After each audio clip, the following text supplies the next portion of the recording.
G'day, it's Joel Rasmussen for Southern Cross Combat, and ahead of his fight at one Fight Night, I believe it's Fight Night 21, and I'd be correct. I'm talking to Mr. Duke Didier. You are the owner of Progression, but we're not at Progression today. We're at Australian Elite Team. Welcome to Melbourne. How you enjoy Melbourne so far? Love Melbourne, mate. I lived here for 5 years, so it's just like another home. I'm still paying rent down here, so it's still technically home. Do you ever go back to that place where you're paying rent and you're like, I don't even live here, but I still have to pay rent on it? I was just there this morning, yeah. No, so my fiance's still down here. I've been doing long distance for the last year while I set up Progression MMA in Canberra. That's almost come to an end now, so she'll be able to move up and happy days. But yeah, I've still got another home in South Melbourne, so this is home away from home. I'm not on a trip. I'm still home, and AT's home for me as well. Excellent. Well, welcome home away from home, and I'm glad to hear that that your lovely partner will be able to move up soon. How has that year been doing long distance? I assume it's rough. Yeah, it's rough, but I had to set that business up, so I was that was the key focus: set up that business, get it flowing, which it is. So now she'll have she won't be coming home to a struggling business, which is good. Hey, you don't want to bring her home to something that's not perfect, so it's good. Happy days. So talking about Progression MMA, you're the owner, you're head coach up there. How are you finding that role of being a coach of a gym? Yeah, I love it, mate. I love it. So I initially got into coaching down here in Melbourne, not out of the love for it, out of necessity. I needed a job. COVID had hit. I'd lost my job, so I thought that maybe that might be the option. Tried it, fell in love with it, and that's sort of what inspired me to go back to my hometown and build Progression. So it doesn't feel like I've worked a day in the whole year it's been open. So I know, as you said there, you've been a coach before opening Progression, but still, when you're traveling, you've come back to Melbourne, and you're not kind of in that head coach role, and you're kind of being able to focus all your attention on your upcoming fight. How is that for you to not necessarily be wearing the coach's hat right now? Yeah, look, it was initially a little bit hard to sort of let go a little bit, but I've got really, really great coaches at the facility that I put my full trust into. A lot of the guys there, they're not just good coaches, they're my closest friends. So the guys running that facility while I'm away, they're doing a great job. So everything's in safe hands. How do you feel about what are your thoughts on the development of Canberra mixed martial arts right now? We're seeing it around, a lot of some of the other states it's coming along, but you've got like Enduro Fight Series that's completely based out of Canberra, your gym. What do you think about Canberra mixed martial arts? I'm here to make it great again. I was actually at a meeting with the member for the Parliament yesterday, just to try and get a few of the kinks out of the systems there. So a lot of the fight promoters and fight gyms all met up with our local member, trying to get things sorted. Now that I'm back in Canberra, I can fully invest in building Canberra's fight scene. When I first got into mixed martial arts, I had a background in Judo, but I got into mixed martial arts, and the scene was much better than it is now. We had bigger shows, better quality fights. So my goal is to ensure that happens again. And if I've got to do it all myself, I'll do it all myself. Was that a good meeting, a productive meeting? How did you feel about that meeting? Very productive meeting. Very productive meeting. So hopefully that leads to very productive things. Politics is slow, what I was told yesterday. So we'll see. But the member we spoke to was fantastic. So hopefully he can make some changes for us. And all the gyms are united. There was not one person in the room that was sort of bickering and arguing. It was all, hey, we all need to get this done, and everyone agreed on every single point, which was pretty impressive. So I think good things that have come from the Canberra fight scene. Now, I don't know if it's necessarily in the lead up for this fight, the camp you've been through, but I know somewhat recently you've done some training with Jono McAuliffe. He came up to Progression. How was training with Jono? Yeah, look, I've trained with Jono for years. He's a great friend of mine. He's an absolute legend. He's a hard guy to pin down, and you don't want to get in the way of that head kick. So he's an awesome guy, and he's got family in Canberra. So it was just natural for him to link up with me when he was up. I love getting visitors like that. People like my friends like Jono and Jimmy Crew pops in every now and then. It's really great to have my friends come and check out the facility and see what I've built, but also give their knowledge and sort of pass on a little bit of their know-how. And also, young fighters love getting that rub from more established guys. So I think it's such a good thing. And also, I just like seeing my friends. So it was awesome to have Jono up. Now, you mentioned earlier you are a man who comes from a judoka background, very established in your judo career prior and then a little bit of overlap with the MMA. I wanted to ask, how did that, I don't want to say switch, because as I said, there was a little bit of overlap first, but how was that jump to MMA? What inspired the MMA? I think it was my thrill-seeking, attention-seeking ways. Initially, I loved the sort of the showmanship of mixed martial arts. Judo is a little bit bland at times. Very hard sport, probably the hardest sport I've ever done. But at times, you're in high school gyms or you're traveling all around the world. No one cares if you win other than you. No one cares if you lose other than you. I started a few of the people before me in the judo team. Daniel Kelly's, Priscus Foganolo's, Ivo de Santos, a few of those guys started taking MMA fights. So it sort of triggered my interest a little bit, and then I dipped my toe in. You're right, there was a bit of an overlap period. I didn't close one door and go down the other path. I sort of dipped my toe in while I was doing the judo still. Got a few wins up. I think I got 5 wins up while I was still doing my judo career. And then after the last qualification cycle, I'd already prepared to close the door on judo and fully commit to mixed martial arts. And I didn't really look back after that. Was that scary to do that, to kind of close something that you've been known for so long, to go on into something that's not exactly unknown, but still like a completely different thing? Not scary. Difficult, yes, because it was obviously having to relearn a lot of the minor details of a sport that that deserves as much attention as I gave my judo career, if not more. Having to go from being one of the better people in the room to now, not being a very high-level striker and having to fill in the gaps, so to speak. Even just adjusting to the gi to no gi, they were all things that took a lot of time. So it wasn't scary. It was always the plan in my head. So once I pulled the pin, I was pretty motivated, to be honest. Yeah. How has your development as striking been? Yeah, I can probably say after 10 years, I enjoy striking now. It was hard. I'm not a natural. I wasn't a natural judo player. I wasn't natural in anything. I just worked at it for a very long time and been very consistent. And when I carried that over into my striking and added a lot of consistency and a lot of time and a lot of patience and a lot of striking coaches pulling their hair out, I can say that I've got a reasonable base now, and I look forward to trying to test that out in the next couple of fights. Where does that commitment come from? Like you say there, you necessarily didn't pick up judo immediately or striking. Where does that kind of, I'm going to do this and I'm going to make sure I can become as great as I can be, come from? I think I'm just stubborn. I'm stubborn, and I know that if you hang around something long enough, you can get good at it. So I think it was just sheer stubbornness and like a little bit of a chip on my shoulder. I didn't want to live this life and not be something unusual or extraordinary. So I just kept trying to push and push and push until I was. And I've heard in other interviews you've done, you've spoken about your time in judo. And I wasn't going to use this word, but in this other interview I'm talking about, you did say you kind of mentioned you kind of grew to hate judo. That's the word you used. And I wanted to ask that thing of like doing something you hate but also being really good at it. Like what does that do to a fighter and do to a person where you're like, I'm really good at this, but I really don't like it? Yeah, 100%. You hit the nail on the head. I used to say, it was like a little catchphrase of mine. I would mumble to myself, I'm going somewhere I don't want to go, some strange country all over the world, doing something I don't really want to do. And at times with people I didn't really want to go with. Not always, but sometimes. And so that built a lot of mental strength. It was frustrating at times, but it just made me appreciate jiu-jitsu and mixed martial arts even more, because I don't feel that way about these sports. I really enjoy training, I really enjoy the travel, and I really enjoy the people I travel with. So I think it was just, I was almost found my calling, but it was just not quite there. So now that I've sort of found my calling, it's pretty gratifying. I know you've touched on it there, but still, like, how nice is that now to be doing something and you're like, oh my God, I don't hate this. Yeah, it's really fun. It's really fun, and the cool thing is that mixed martial arts has exploded. So I've sort of hit the boom at the right time to be a coach and to be at sort of competing overseas. So I'm getting the recognition I feel like I deserve, and I don't feel like you really get that in the smaller sports like judo, especially in Australia. So whilst that sounds a little negative, it's factual. So now I'm just really enjoying every part of the process now, and the opportunities that present themselves to me.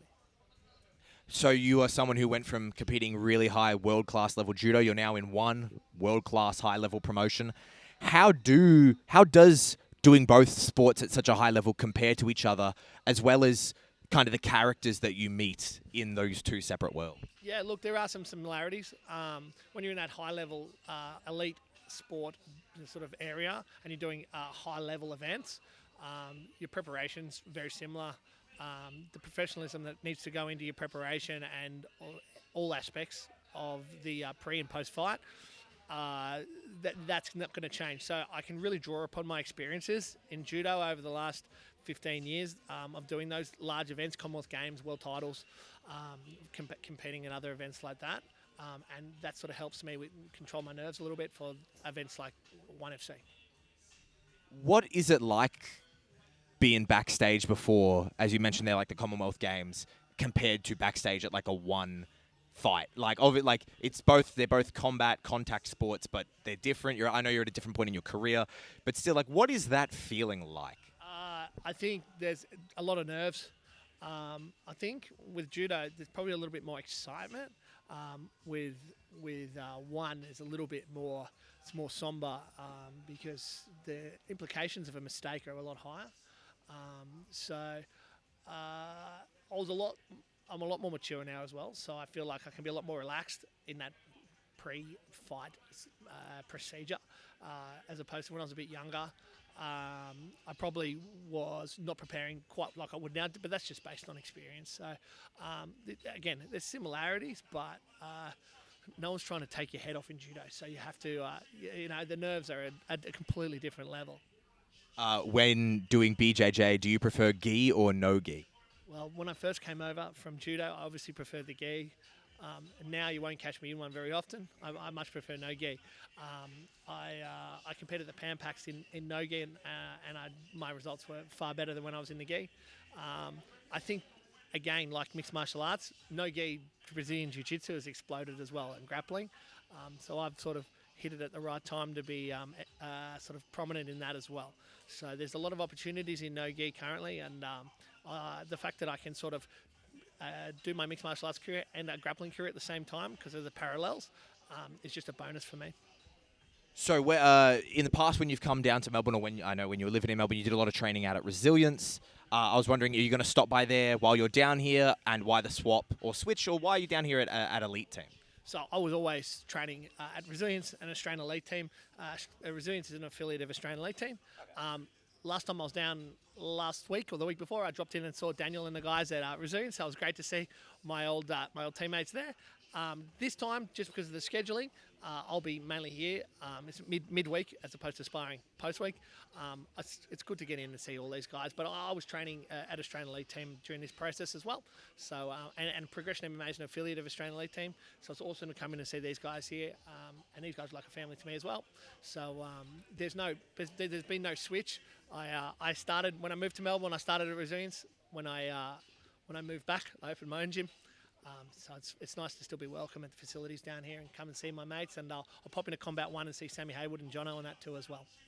How is it? Because I didn't get a chance to say hello to you, but I saw you at, I think it was not last Demolition, but the Demolition before that. I believe you had some fighters on the card.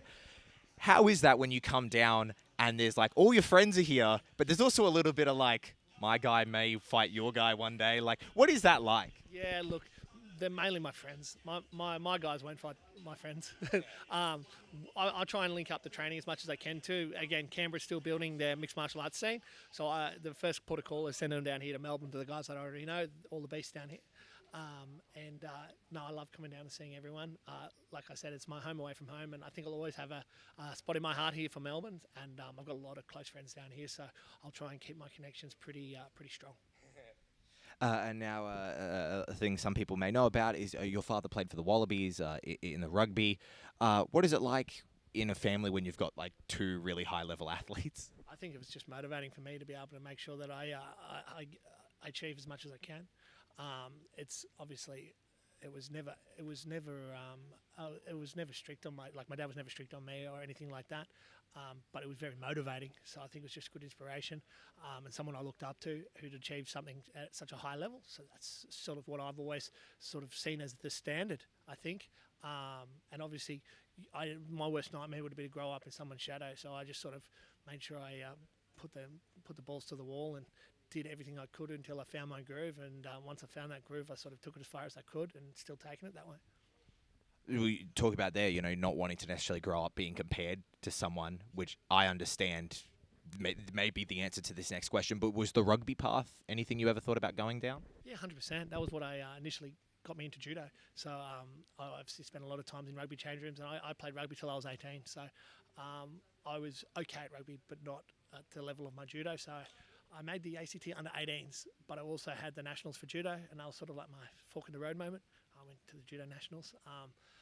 So I was always, rugby is a fun team sport, so you get to see all your friends all the time.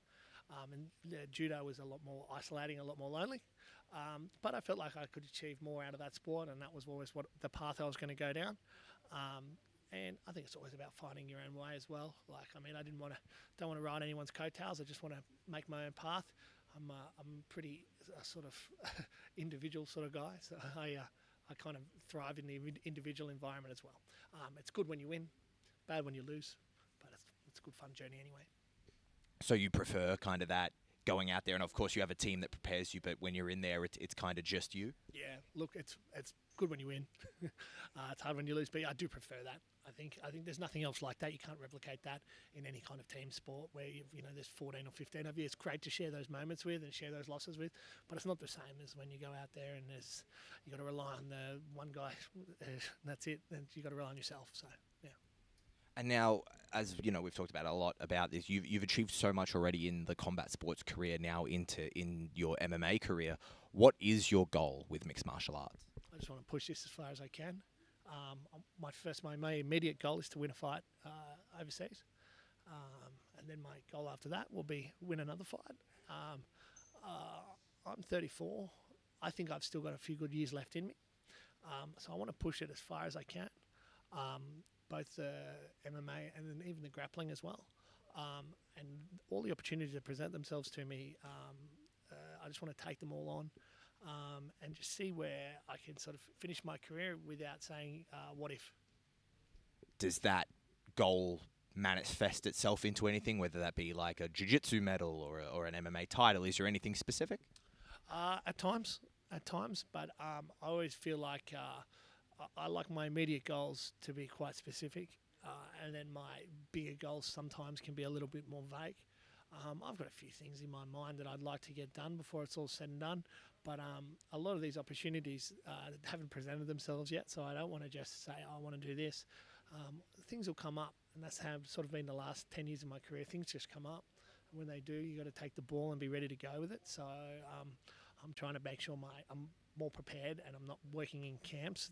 I'm working in year-round capacity now, just for when those opportunities present themselves to me. The next opportunity that presents itself to you is Ben Tynan, I believe is how you pronounce it. He is who you are facing at your upcoming fight on 1. What are your thoughts on Ben as a competitor? He looks like a real character outside of the cage, so I kind of like the cut of his jib. I've said before.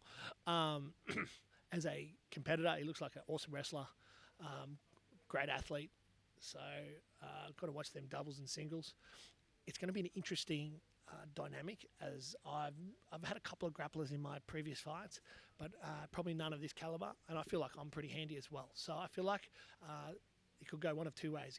It's in the ring, so it could be a very scrappy affair, or it could be an absolute barn burner, and you'll see two grapplers trying their best to take each other's heads off. It being in the ring, what are your thoughts on that? Do you not prefer it, but do you care? Does it affect the game plan at all? What are your thoughts on the ring? It does affect the course of the fight. It affects the game plan a little bit. It doesn't affect my mentality or anything. I fought in the ring 4 times in my MMA career, so I know what to expect. There's pros and cons to fighting in a ring. I like the wall work, so to take that out is a bit disappointing, but I'm sure as a NCAA wrestler, my opponent would probably like that too. So there's no point complaining about it, and you can utilise it to your favour as well. So I've got a ring in my facility, and I've been using that just to get in there and fill things out and get that groove on. So, look, any opportunity to fight on a big stage is one that I'll never turn away. So, ring, cage, back car park, whatever needs to be done, I'll do it. I thank you so much for your time, Duke. Thank you for talking to me today. My pleasure. Thank you so much.